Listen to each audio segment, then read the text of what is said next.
When you need to build up your team to handle the growing chaos at work, use Indeed Sponsored Jobs. It gives your job post the boost it needs to be seen and helps reach people with the right skills, certifications, and more. Spend less time searching and more time actually interviewing candidates who check all your boxes. Listeners of this show will get a $75 sponsored job credit at Indeed.com/podcast. That's Indeed.com/podcast. Terms and conditions apply.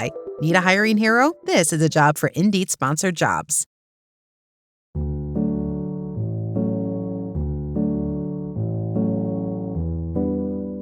पुरकशिश, पुरखुलूस, Shaista मिजाज।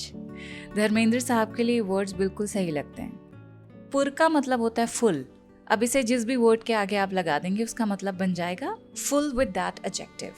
पुरकशिश यानी full of charm, attraction. पुरखुलूस यानी full of affection, full of generosity.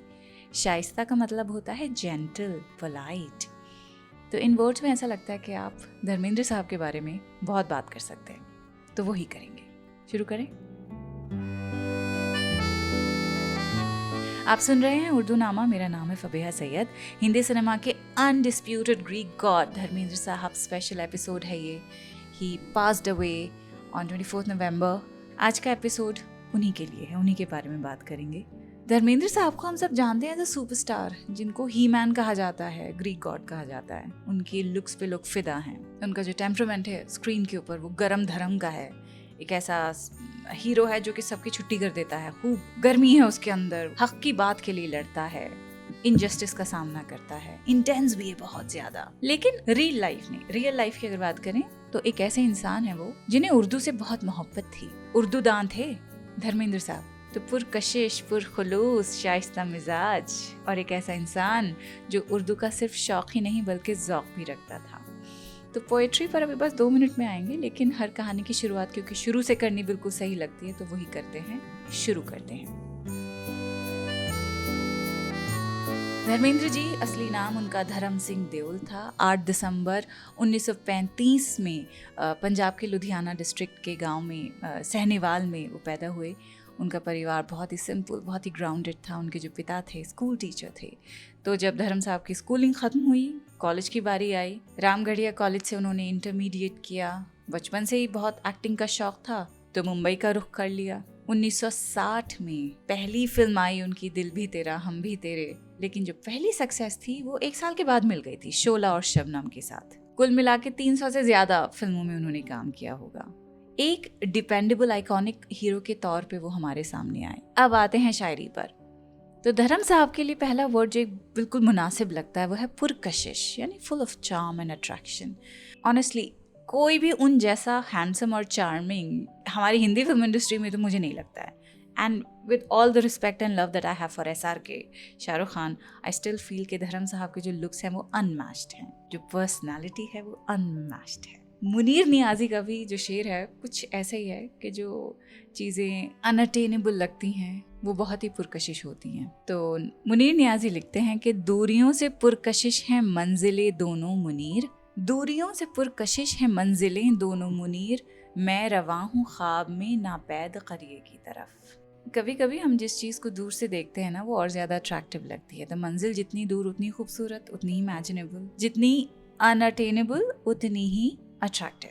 तो दूरी खुद अपने आप में एक चार्म बन जाती है, पुरकशिश। तो यहाँ पे मुनीर नियाज़ी कहते हैं कि जो 2 मंजिलें उनके सामने हैं दोनों ही इस डिस्टेंस की वजह से बहुत डिज़ायरेबल लगती हैं। दूर का सपना हमेशा बहुत ज़्यादा खूबसूरत होता है जब तक हम उस तक पहुँच नहीं जाते हैं। ख्वाहिशात भी ऐसी होती हैं। अभी हमें लग रहा है कि जैसे कि हम बाहर से खाना, भोंडा एग्जाम्पल है, बाहर से खाना ऑर्डर कर देंगे शायद हमको सब्र आ जाएगा, पर ऐसा होता नहीं है। कई बार अपनी मर्जी का खाना भी कई बार आप मंगा लेते हैं तो खालीपन लगता है। ऐसा लगता है कि चलो फलानी जगह ट्रिप मार लेंगे तो बड़ा अच्छा लगेगा, मूड अच्छा हो जाएगा। होता क्या है, थोड़ी वक्त के लिए अच्छा लगता है, बाद में फिर वही घबराहट, वहशत, जो भी आप कह लें, मूड ख़राब, वो सब वैसा ही होता है। तो कहने का मतलब ये है कि जो चीज़ें हमें लगता है कि हमारे एक्सेस में नहीं है, लेकिन जब वो मिल जाती हैं तब भी हमें उनकी कद्र नहीं होती है। तो दूर के ढोल इस तरह सुहाने होते हैं। अब दूसरी लाइन पे आते हैं, लिखते हैं कि मैं रवा हूँ ख्वाब में नापैद क़रिए की तरफ। यहाँ नापैद क़रिया मतलब एक ऐसा गाँव, एक ऐसी जगह जो हकीकत में मौजूद ही नहीं है, डज नॉट एग्जिस्ट, सिर्फ ख्वाब में है। यानी वो जानते हैं कि उनकी जो मंजिल है बड़ी आइडियलिस्टिक है, शायद कभी मिले भी नहीं उन्हें, लेकिन फिर भी वो चल रही हैं। So because sometimes the journey towards a dream is more powerful than the dream itself. तो ये शेर हम सबकी ज़िंदगी पर अप्लाई होता है किसी ना किसी तरह। हम सारी ज़िंदगी चलते रहते हैं उन मंजिलों की तरफ जो हमें लगता है कि हमको रिलीफ देंगी, सुकून देंगी, थोड़ी सी खूबसूरत भी लगती हैं, लेकिन जब हम उन्हें उनके करीब पहुंच जाते हैं तब ऐसा लगता है कि नहीं भाई, खुशी तो यहाँ भी नहीं है। तो बहुत ही इंटरेस्टिंग चीज़ है कि मुनीर ने दोनों कहा है यहाँ, यानी एक नहीं, दो impossible dream like destination situations हैं, डुअल लॉन्गिंग है, डुअल डिज़ायर है। तो इंसान कभी एक ख्वाब से सेटिस्फाई नहीं होता, उसके पास कोई दूसरा ऑप्शन भी रहता है। अब ये जो चार्म है मंजिलों का, उसका तो रीज़न है डिस्टेंस, कि जितनी दूर जो चीज़ आपको दिखती है उतनी चार्मिंग लगती है। और जो एक्टर्स होते हैं वो हमको चार्मिंग इसीलिए लगते हैं बिकॉज वो स्टार्स हैं। जैसे आसमान पे सितारे होते हैं, दूर होते हैं हमसे, इसलिए चमकदार लगते हैं, खूबसूरत लगते हैं। उसी तरह इनको भी स्टार इसलिए कहा जाता है क्योंकि दूर हैं, आम ऑडियंस से बिल्कुल दूर हैं, उस तक आप पहुंच नहीं सकते रियल लाइफ में। और जो कैरेक्टर वो निभा रहा है वो रिलेटेबल है, तो इसलिए हमको वो अपना सा लगता है कि रिलेटेबल भी है, अनअटेनेबल भी है, इसलिए चार्मिंग है। And speaking of his charm, धर्म साहब का जो चार्म है, he has been at his most charming in Hrishikesh Mukherjee's films. Witty like Parimal Tripathi in Chupke Chupke, my favorite character. Funny and goofy like Veeru of Sholay, and absolutely Dharmendra, absolutely himself in Guddi. तो मतलब ये characters ऐसे हैं जो कि they stay with you. Intense characters में धर्म साहब के बहुत सारे, लाइक बिमल रॉय की जो फिल्म है बंदनी, उसमें वो प्रिजन के डॉक्टर बनते हैं, अनुपमा में स्कूल टीचर बनते हैं। एंड पर्सनली आई फील कि सबसे अच्छे कैरेक्टर्स धर्म जी के लिए ऋषिकेश मुखर्जी ने ही लिखे हैं। So relatable and so real. ये एपिसोड तैयार करते करते आई केप्ट गेटिंग डिस्ट्रैक्टेड और बीच बीच में उनकी गुड्डी और चुपके चुपके फिल्म में से क्लिप्स देखती रही। मुझे तो बहुत ही मज़ा आया ना। आई थिंक मैं पूरी देखूंगी अभी वीकेंड पे। एक रिसर्च करते हुए एनेक्डोट भी सामने आया। एक बार क्या हुआ, ऋषिकेश मुखर्जी और उनके बीच का ये किस्सा है कि धर्म साहब गॉट ड्रंक, और वो उसकी वजह ये थी कि ऋषिकेश मुखर्जी ने आनंद फिल्म उनको देने के बजाय राजेश खन्ना को दे दी। तो एक पुरानी वीडियो सामने आई जिसमें धर्म साहब ने किस्सा बता रहे थे कि ऋषिकेश मुखर्जी ने आनंद की कहानी सबसे पहले उनको ही फ्लाइट में सुनाई थी। दे वर ट्रैवलिंग फ्रॉम बंगाल, और वहाँ से वापसी में धर्म जी को पूरी उम्मीद हो गई थी, पूरा यकीन हो गया था कि ऋषिकेश मुखर्जी आनंद फिल्म उन्हीं से करवाएंगे, बिकॉज ही वाज सेइंग कि हम धर्म ये करेंगे, धर्म वो करेंगे। तो उनका मन बन गया कि maybe he will cast me as Anand. फिर अचानक पता चला कि फिल्म तो शुरू हो गई राजेश खन्ना के साथ, तो वो बहुत हार्ट ब्रेक हुआ। किसी को भी होता बहुत ज़्यादा कि इमोशनली एक स्टेज पर इन्वॉल्व हो गए और बाद में पता लगा कि फिल्म मिली भी नहीं। तो खैर मजाक में बता रहे थे कि उस रात वो बहुत अपसेट थे, उन्होंने थोड़ा सा पी लिया और पूरी रात ऋषिदा को फ़ोन करते रहे। तो बोलते हैं कि मैं उन्हें बोलता रहा कि मैनू रोल दे दे, ये कहानी मैनू सुनाई सी, किथे गई रोल, मेरा पिक्चर उन्होंने क्यों दे दिता। तो उधर से ऋषिकेश मुखर्जी kept saying, सो जा धर्म, सो जा धर्म। So it was a very cute anecdote. अगर आपने ऋषिकेश मुखर्जी की फिल्में नहीं देखी हैं, प्लीज़ ज़रूर देखिए। धर्म साहब के बेस्ट कैरेक्टर्स उनकी फिल्मों में आपको मिलेंगे। अब धर्म जी के लिए एक और वर्ड है जो मुझे लगता है बिल्कुल सही बैठता है, और वो है शाइस्ता मिजाज, meaning polite and gentle in nature and temperament. और यही रीज़न था जो वो पुरखुलूस भी थे, बहुत ही स्वीटली सबसे बात करते थे।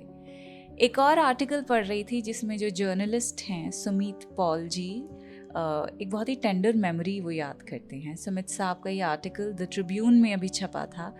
तो सुमित साहब बताते हैं कि लोनावला में उनकी मुलाकात हुई, एक गेस्ट हाउस में धर्म साहब से वो मिले, और सुमित साहब के हाथ में उर्दू का अखबार था। जब धर्मेंद्र जी ने वो अखबार उठाया तो बिना किसी शो ऑफ के वो बस पढ़ना शुरू कर दिया उसे। बिल्कुल बच्चों की तरह एंथुजियाज्म उनका था उस वक्त। उर्दू का अखबार पढ़ते हुए बिल्कुल फ्लुएंसी के साथ वो पढ़ते चले गए। तो सुमित साहब लिखते हैं कि धर्मेंद्र साहब ने खुद उन्हें बताया कि मैंने कई गज़ल व आशार लिखे हैं, लेकिन सब मुंतशिर और बेतरतीब हैं, लेकिन एक किताब की शक्ल देने की सोच रहा हूँ। उनके वर्ड्स हैं ये धर्म साहब के। तो ये कि धर्म साहब बहुत उर्दू के शौकीन थे, पढ़ना भी जानते थे, और कई बार उन्होंने ख़ुद कई इंटरव्यूज़ में ये भी कहा है कि वो शायरी लिखते हैं। किसी ने उनसे ये भी पूछा कि आपने बच्चों को उर्दू नहीं पढ़ाई, तो ही सेड कि नहीं, इन लोगों को नहीं पढ़ाई, लेकिन मैं पढ़ना भी जानता हूँ और लिखना भी जानता हूँ उर्दू में, और शायरी का बहुत शौक़ है क्योंकि मैं बहुत ही हसास इंसान हूँ, बहुत ही इमोशनल हूँ। तो सुमित साहब की जो भी जिक्र करी थी इस आर्टिकल का, उसमें वो एक अपना शेर भी पढ़ के सुनाते हैं कि लम्हे भर की बेरुखी तुम्हें याद रही, ज़िंदगी भर का खुलूस तुम भूल गए। धर्म साहब की लाइंस हैं ये, खुद लिखा है उन्होंने ये। तो किसी दूसरे जर्नलिस्ट के साथ किसी और मौके पर कभी धर्म साहब ने ठीक से बात नहीं की होगी, तो उस शिकायत पर उनका रिस्पॉन्स ये था कि लम्हे भर की बेरुखी तुम्हें याद रही, ज़िंदगी भर का खुलूस तुम भूल गए। अब जो शाइस्ता वर्ड है उसका मतलब होता है जेंटल। शाइस्तगी किसी भी जेंटल बात के लिए इस्तेमाल होती है। शाइस्ता इंसान का नेचर भी जेंटल हो सकता है, शाइस्ता हो सकता है, या बात करने का ढंग भी शाइस्ता हो सकता है, खुशी करने का इजहार भी, उसमें भी शाइस्तगी महसूस हो सकती है, या फिर गम पीने में भी शाइस्तगी डेमोन्स्ट्रेट की जा सकती है। अहमद फराज का शेर है कि शाइस्तगी गम का सबब आँखों के सहरा नमनाक तो हो जाते हैं, जल थल नहीं होते। फराज यहाँ दर्द की एक ज़बरदस्त नज़ाकत दिखा रहे हैं। वो गम जो चीखने चिल्लाने वाला नहीं है, पब्लिक डिस्प्ले नहीं कर रहा है, लेकिन अंदर ही अंदर वो गहरा होता जा रहा है, अंदर ही अंदर वो महसूस किए जा रहा है। आंखें सहरा जैसे हो जाती हैं, बिल्कुल सुनसान, बिल्कुल खामोश, लेकिन फिर भी उनमें नमी रह जाती है, ऐसे शाइस्ता गम की वजह से। आंसू होते हैं, आते हैं, जलथल नहीं होते, उन्हें बहने की इजाज़त नहीं मिलती है। So it's like the heart is silently telling you that I'm hurting, but I will not explode. हाँ, प्रॉब्ली यही मतलब है कि नमनाक तो होते हैं, जलथल नहीं होते। तो ये शाइस्तगी ही है जो हर चीज़ की तेज़ी को नरम कर देती है, और वही शाइस्तगी सिग्नेचर स्टाइल था गरम धर्म का। He will always be remembered as नरम धर्म। अगले हफ्ते मिलते हैं। खुदा हाफिज़।